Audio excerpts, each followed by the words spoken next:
Bienvenidos a Endo Podcast, el podcast de la Asociación Colombiana de Endocrinología, Diabetes y Metabolismo.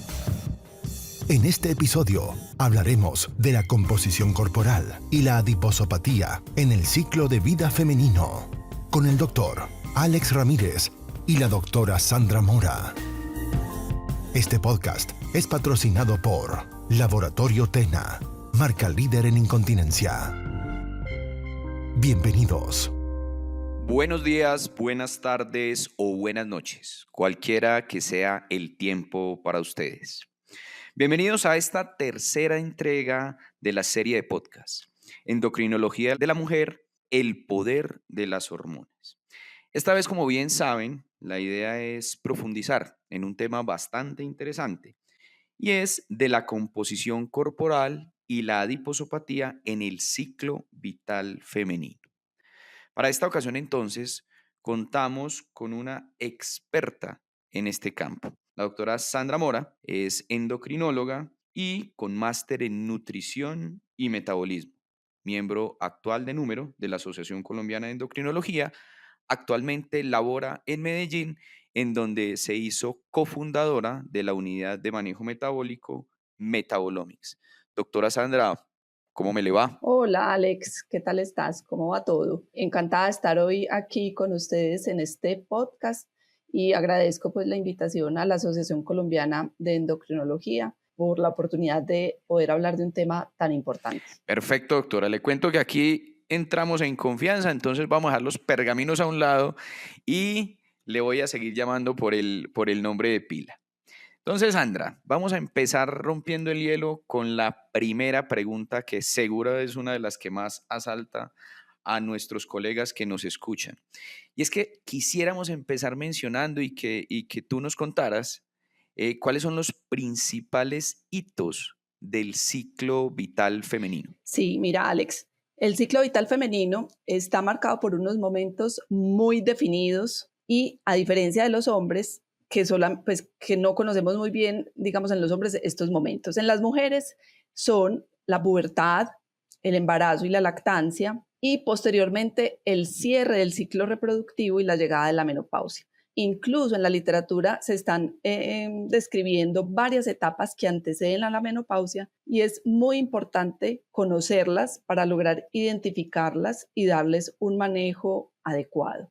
Y si bien en los últimos años los médicos, gracias a que nuestras pacientes nos levantaron la mano, nos hemos empezado a interesar en este tema, faltan muchos datos para poder ampliar nuestro conocimiento, para abordarlo desde una perspectiva más integral, no solo desde el aspecto hormonal o simplificar y limitarnos a aliviar los síntomas vasomotoras de estos pacientes.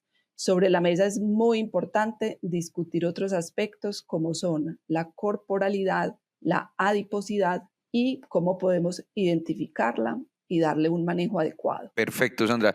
Ahí ya nos quedan entonces, digamos, como 4 hitos importantes por lo que mencionas: pubertad, embarazo y lactancia y menopausia, ¿cierto?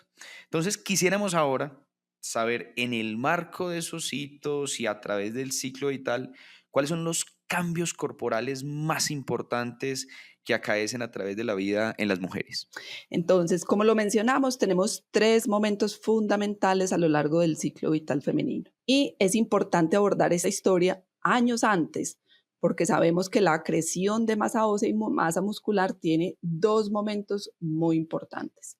Inútero, que sería el primer momento, y luego hasta la edad de los 20, 30 años, que sería el segundo momento, cuando éstas empiezan a disminuir de manera gradual.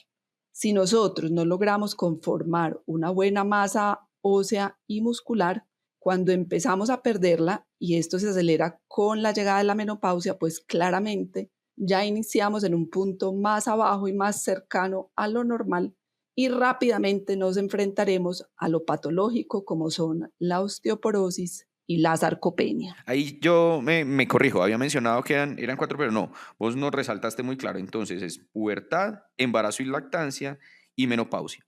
Y nos mencionas dos momentos importantes, inútero y un segundo momento entre los 20 y los 30 años.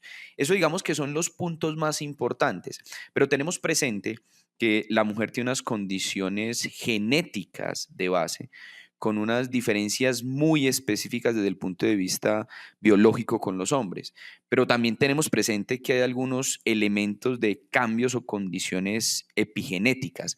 ¿Qué nos podrías mencionar al respecto, Sandra? Sí, mira, el ambiente y la manera como nosotros nos exponemos a ese ambiente determina la manera como nuestros genes se expresan a través de muchos procesos, por ejemplo, de metilación, de acetilación y de cambios de conformación de histonas y cromatina. Y si bien estos cambios no son cambios estructurales en nuestro material genético, sí determinan muchas situaciones en salud. Y les voy a poner un ejemplo que para mí es fascinante, y es que para estudiar la genética se utilizan las moscas de la fruta. Y esto porque tienen un número muy reducido de cromosomas, tan solo 4, y tienen una capacidad muy alta para reproducirse, con ciclos vitales que duran tan solo 21 días. En experimentos han logrado demostrar la manera que, como se alimenta el macho justo antes de copular, puede determinar que cambie la expresión de los genes de los ovocitos, y esto, en palabras simples, podría condicionar a procesos como la adiposidad. Entonces, si logramos que una mujer tenga un aumento controlado de peso durante el embarazo, es altamente probable que la ayudemos a proteger de presentar en un futuro sobrepeso e incluso obesidad. Sabemos también que, por ejemplo, ganancias insuficientes de peso aumentan el riesgo de otros fenotipos, como el fenotipo ahorrador, descrito ya por Baker hace algunos años. Sandra, súper interesante. O sea, nos estás mencionando que el impacto epigenético en la evolución no solo es para marcación de generaciones ulteriores, sino que exactamente en la misma mujer durante el embarazo eso tiene un impacto potencial de control. ¿Es así? Exactamente, Alex. Exactamente. Entonces, la manera como, o sea, en la medida donde nosotros logremos entender más cuáles son los momentos y las circunstancias ligados a esos cambios potenciales, pues podemos modificarla y prevenir probablemente muchas enfermedades e incluso en este sentido, por ejemplo, un aumento de la adiposidad. Perfecto. Y con esa palabra, Sandra, pues vos nos das como la posibilidad de hablar de otro elemento que es bastante interesante. Hoy por hoy bien sabemos que el peso o la relación solo del peso y la talla tal vez se queda un poco corta en la evaluación metabólica de nuestros pacientes y que pues deberíamos ir más allá. Y probablemente ir más allá implica adentrarnos en el concepto de composición corporal. ¿Cómo podríamos aproximarnos a esas definiciones y qué alternativas tenemos hoy por hoy, Sandra? Sí, es que anteriormente la verdad es que teníamos muy pocas herramientas para la medición. Entonces contábamos con la báscula para el peso, el tallímetro, el adipómetro, y estas fueron utilizadas durante muchos años, pero hoy, gracias a la tecnología, tenemos otras herramientas como la bioimpedancia y la densitometría para medir de manera objetiva la corporalidad y sus componentes, como es la adiposidad y el músculo. Con estas herramientas hemos podido medir el cambio de comportamiento de nuestras pacientes y en particular las mujeres. Sabemos que, por ejemplo, con la llegada de la menopausia y la falta de las hormonas sexuales, aumenta en las mujeres el porcentaje de adiposidad que normalmente en las mujeres debe estar alrededor entre el 20 y el 30%. Esto lo, digamos, identificaron inicialmente en ratas oforectomizadas, pero luego esto fue confirmado con estudios con personas y es lo que vemos en la clínica cuando atendemos esta población. Adicionalmente, no solamente aumentamos nuestra adiposidad, sino que empezamos a acumular una mayor cantidad de tejido graso a nivel troncular. ¿Y esto por qué resulta relevante? Porque sabemos que a mayor porcentaje de grasa visceral tenemos mayor riesgo de enfermedades como diabetes, hígado graso, hipertensión y por tanto esto aumenta el riesgo cardiovascular y debe ser un foco importante en el abordaje de esta población. Excelente. Entonces, esas serían como las dos sugerencias desde el punto de vista de medición objetiva. Una bioimpedanciometría y densitometría de composición corporal. Son tal vez como las que más disponemos y puedan llegar a ser más precisas. Exacto, y ya las tenemos ampliamente disponibles en la práctica para poder hacer uso, digamos, de ellas. Y lo que es interesante es que son herramientas cualitativas que nos permiten hacer trazabilidad del comportamiento de esa corporalidad en estas pacientes. Entonces nos permite, digamos, tomar fotografías del hoy y cuando sometemos a esas pacientes a diferentes intervenciones, podemos también medir y cuantificar lo que las pacientes han logrado con las intervenciones que nosotros les hayamos recomendado. Entonces yo pienso que son herramientas muy valiosas que nos dan nuevas como posibilidades de evaluar más objetivamente y lograr más, como ir más allá del peso y lograr como corporalidades que sean más sanas de cara a una menor adiposidad, una menor cantidad de grasa visceral y una mayor cantidad y digamos no solo cantidad de masa muscular, sino músculos que sean además más sanos. Y esto lo podemos medir con estas herramientas. Perfecto. Inclusive, dicho sea de paso, y vale la pena ahí como la cuñita, esos conceptos los hemos venido con Sandra y con todo el equipo de la Asociación Colombiana trabajando hace algunos años. Y si quieren ampliar todos los colegas que nos están escuchando, pues en las recomendaciones que sacamos con cierta periodicidad en cuanto al manejo y acompañamiento del paciente que vive con obesidad de la Asociación Colombiana de Endocrinología, pueden consultar y profundizar ese tema. Pero, Sandra, vos has mencionado un concepto bien interesante y es el concepto de la corporalidad cada vez más sana. Entonces nos surge una pregunta y es ¿cómo generamos esa construcción de momentos del de las diferentes etapas en el ciclo vital femenino que nos permitan ofrecer los mejores resultados en salud a nuestras pacientes? ¿Cuáles son las claves ahí como en esos momentos para una construcción saludable, Sandra? Yo pienso que como ya tenemos las herramientas disponibles, debemos empezar cuanto antes a realizar mediciones y aventurarnos como en la educación de hábitos o de estilos de vida saludable en nuestros pacientes. Desafortunadamente, Alex, nuestras pacientes llegan cuando ya se le han diagnosticado diferentes enfermedades y ya cuando es desde una perspectiva curativa, el panorama cambia mucho. Pero yo creo que la propuesta va más allá de eso. ¿Qué tal si nos aventuramos y nos adelantamos a abordar de manera integral a nuestras pacientes sanas? Yo estoy convencida de que es a través de la prevención que es la medida más costo efectiva, no solo para nuestros pacientes, no solo para nosotros como médicos, sino para todo el sistema de salud. Sandra, has mencionado cosas súper interesantes. Ese cambio en la óptica, ese cambio en la perspectiva de dejar de esperar que el paciente incurra en un proceso de enfermedad para ofrecer como las intervenciones a cambiar a ver las pacientes, las mujeres que están sanas, pero que quieren intervenir en el buen sentido para modular su metabolismo. Creo que eso es un concepto muy interesante y de hecho es la forma, digamos, más acuciosa de generar prevención del metabolismo. Por eso es que con cierta frecuencia le decimos a nuestras pacientes cuando nos preguntan de cuándo es el mejor momento de modular el peso o la composición corporal, pues es ahora, independiente del peso que usted tenga, porque con una evaluación profunda como la que nos sugiere aquí la doctora Sandra, se pueden evaluar procesos que generan intervenciones preventivas. Sí, porque ahí, Alex, perdón que te interrumpa, es porque, digamos, desde una perspectiva o de éxito, cuando uno aborda o trata a una paciente que ya está en situación de obesidad, la probabilidad de que esa paciente vuelva a una situación de normopeso es una por cada aproximadamente 200 pacientes. O sea que la tasa de éxito pues todavía es lejana.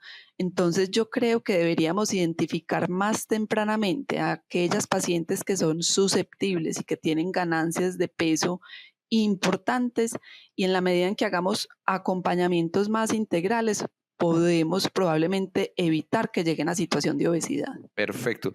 Sandra, y te pregunto algo y es, en virtud de la calidad de vida y también de las expectativas que puedan tener nuestras pacientes al enfrentarse a un proceso de este tipo, ¿qué claridades sería lugar darles a ellas? Sí, mira, digamos que con respecto a la construcción de bienestar, que sigue siendo uno de los, eh, digamos, como de las intenciones importantes de la medicina actual, todavía no hay una definición universal clara ni sabemos cómo medir como bienestar. Básicamente, los pilares que construyen a los hábitos saludables son 4. Entonces, ahí es donde tenemos que hacer foco e intervenir en todos estos pilares. Y son actividad física, alimentación saludable, salud mental. El sueño también empieza a ser una variable que es importante que midamos, que cuantifiquemos y que le trabajemos. Y hay un estudio publicado ya hace algunos años por el doctor Proyet en Australia, con una corte de más de 500 pacientes premenopáusicas, y en el grupo donde ellos sometieron a las pacientes a tan solo dietas con una restricción leve de 1.300 kilocalorías al día y con un aumento del gasto calórico de tan solo 1.500 calorías a la semana, logró que la mayoría de estas pacientes, más del 50% de estas pacientes del grupo de intervención, perdieran el peso derivado de estos cambios corporales, luego incluso después de seguimientos prolongados de más de 4 años. Entonces, yo soy una convencida de que a través de estas intervenciones que no siempre implican manejos farmacológicos, podemos lograr grandes y valiosos resultados. Excelente, excelente. Sandra, vos mencionaste los 4 pilares fundamentales: actividad física, alimentación, salud mental y sueño, ¿cierto? A partir de ellos, ¿cuáles podrían ser, digamos, como las características más específicas en esos contextos que sean muy efectivas? ¿Cuáles serían como las sugerencias en cada uno de esos escenarios? Sí, entonces para que esas intervenciones sean efectivas, eso ya está medido y debe cumplir con estas características. Deben ser intervenciones intensivas. Nos sirve ver la paciente 1 o 2 veces al año. Deben ser extendidas. No nos podemos limitar a evaluar la paciente, no sé, 3, 4 meses. Ojalá deberían ser seguimientos que vayan más allá de los 2 años.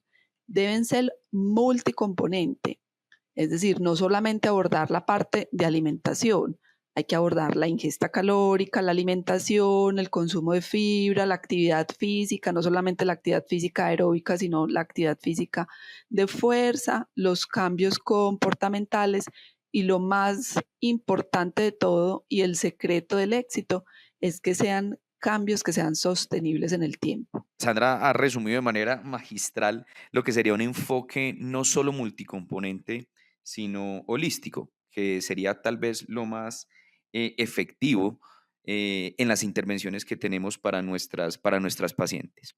Ahora, Sandra, quisiera que retomáramos o que le diéramos la trascendencia necesaria a un actor que en el metabolismo hasta cierto punto tenía un papel como de reparto, como muy reevaluado, muy restringido, pero hoy por hoy sabemos que tiene un papel protagónico y es el músculo. ¿Qué sabemos del músculo? ¿Qué podemos generar de hipótesis del músculo? ¿Y cuál es el rol actual en cuanto a la corporalidad? Claro, nosotros como endocrinólogos nos hemos enfocado más en el adipocito y incluso pues algunos proponen cambiar el término de obesidad por una adiposopatía, pero nos hemos olvidado del músculo y es vital que lo rescatemos. Yo considero que es el gran órgano olvidado. El cuerpo humano no fue hecho para ser sedentario.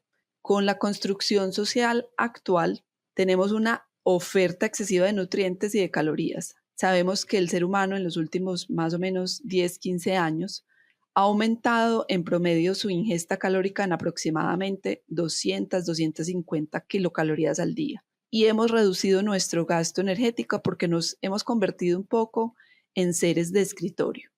Sin embargo, en contrapeso también tenemos en este momento una amplia oferta de modalidades para hacer actividad física. Antes considerábamos que hacer actividad física aeróbica era suficiente, pero las nuevas guías de prescripción de ejercicio nos dicen, no es solamente hacer ejercicios aeróbicos, sino que recomiendan trabajos de fuerza, donde utilicemos diferentes grupos musculares. Y esto lo deberíamos hacer entre 2 y 3 veces por semana. Y esto ayuda además a que favorezcamos la disminución de peso en un segmento corporal en particular. Hay algunos que dirán, bueno, pero es que los estudios no logran demostrar que el ejercicio por sí solo favorezca, por ejemplo, la pérdida de peso. Pero es que los beneficios no es solamente en el contexto de pérdida de peso. También debemos pensar, por ejemplo, en evitar la reganancia y aquí en esta situación al ejercicio le va muy bien. El ejercicio, sabemos, evita la reganancia de peso de las pacientes que lograron pérdidas importantes. Y hay otros beneficios como aumento de la longevidad, bienestar, salud cardiovascular, etc. Así que la actividad física sí resulta siendo un ingrediente que es indispensable en la construcción de una corporalidad sana. Sandra, es contundente. De un órgano olvidado definitivamente a un nuevo protagonista del metabolismo. Nos quedan pocos minutos, pero estoy seguro que no me lo perdonarían todos aquellos colegas que nos están escuchando si no le hago a la doctora Sandra una de las preguntas más importantes. ¿Cuáles son los principales comportamientos o características o hábitos que hacen que sean sostenibles las pérdidas de peso? Porque bien sabemos que esas reganancias sustanciales que tienen nuestras pacientes, nuestras mujeres cuando pierden peso, son, digamos, un punto de inflexión importante y de hecho es una sensación de fracaso la que pueden tener. ¿Qué le podemos decir nosotros a nuestros colegas, Sandra, en cuanto a cuáles son esos principales comportamientos asociados a la pérdida sostenida de peso? Ojalá por un tiempo específico. Ya tú nos lo dirás por qué tiempo específico. Claro, entonces ahí es muy importante porque tenemos que ir un poco más allá de la inmediatez. No podemos como estar tranquilos con lograr como pérdidas de peso rápidas, pero que también se acompañen con una reganancia. Y tenemos que tratar, parte de los objetivos es lograr que esas pacientes pierdan peso y mantengan esa pérdida, ojalá por más de un año. ¿Y cuáles son entonces esos comportamientos asociados a esto? ¿Qué dice la evidencia? Uno, que hay que lograr que esas pacientes queden en un balance energético negativo a través de una menor ingesta calórica. Cuando evaluamos, porque ha sido, digamos, un concepto que se ha discutido mucho, es si hay superioridad de una dieta sobre otra. La verdad es que necesitamos es que sea hipocalórica, pero realmente no hay tanta diferencia a la hora de evaluar beneficios en la prescripción de los diferentes macronutrientes. La proporción de macronutrientes tiene un papel fundamental, es en temas de adherencia de cara a las preferencias de los pacientes y ahí es donde tenemos que hacer como un análisis para poder prescribir como la mejor alimentación o patrón de alimentación para que los pacientes logren mantenerla en el tiempo. Hacer, como lo decíamos anteriormente, actividad física de manera regular. Tampoco sirve que el paciente se embarque en un modelo de actividad física que dure, no sé, 2 meses o 3 meses. Necesitamos que el paciente logre mantener esos hábitos de actividad física regular en el tiempo, que tengan control sobre las decisiones a la hora de comer para que sean nutriciones más conscientes y saludables. Y un aspecto muy importante es empoderar al paciente en su proceso, logrando que estos pacientes hagan autocontrol de peso. No es que se vuelvan obsesivos, pero sí que logren medir o evaluar su peso con cierta frecuencia para identificar cuándo están reganando para o retomar nuevamente o modificar algo de los hábitos o pedir ayuda al personal de la salud para ayudarle a perder. Y entre menos reganancia haya, pues yo creo que es más fácil perder, no sé, 2 o 3 kilos que nuevamente emprender o decirle a los pacientes que tienen que perder de nuevo 10, 15 kilos después de un esfuerzo mancomunal. Sandra, nos has dado un paseo, diría yo, porque fue súper entretenido por muchos aspectos importantes en esa corporalidad, en ese ciclo vital femenino. Hablamos de hitos, hablamos de momentos importantes a través de la vida, del impacto en el ambiente en la actual generación y en generaciones futuras. Hablamos de composición corporal y de todos y cada uno de esos ítems que son súper valiosos de cara al enfrentamiento del manejo integral de nuestras pacientes. Que dicho sea de paso, y quisiera resaltar ese gran mensaje que vos nos entregas, no solo en aquellas mujeres que ya viven con obesidad o que ya viven con sobrepeso, inclusive en aquellas mujeres de peso sano, cómo se puede generar conductas preventivas en ese sentido. Y adicionalmente nos diste unos mensajes súper contundentes en cuanto a bienestar y el rol protagónico del músculo. No sé, Sandra, si tengas algún otro mensaje para nuestros colegas, porque nos has dado perlas súper interesantes. No sé si tengas algún otro mensaje final, Sandra. Es más una invitación a que se aventuren en el abordaje integral de estas pacientes, que no se limiten a la prescripción farmacológica, que vayan más allá, que traten un poco como los temas de bienestar, y que si bien son construcciones que a veces tardan mucho tiempo y que necesitamos varias consultas para lograrlo, vale la pena hacer el esfuerzo, porque los resultados son buenos y las pacientes reconocen el valor de esa consulta cuando, digamos, le dedicamos parte de esa consulta a construir esos hábitos saludables. Bueno, Sandra, pues me uno a esa invitación y de una vez, como estamos en momento de invitaciones, los invito para que nos sigan acompañando en esta unidad virtual académica. Como bien saben, esta es la tercera entrega de la serie de podcast, pero también está anclado a otros contenidos interesantes de webinar, que por su parte irían con otros temas también de gran profundidad, como puede ser el riesgo cardiovascular y la evaluación de algunas complicaciones específicas en diabetes. Es decir, que también los esperamos para que compartan con nosotros esos espacios virtuales.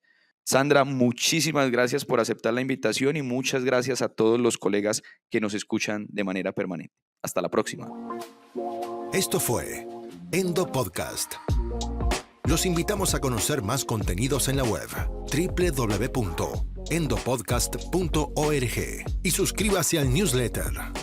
Síganos en nuestro Instagram, @AceEndocrino. Nos reencontraremos brevemente en una nueva dosis de Endo Podcast. Gracias por escucharnos.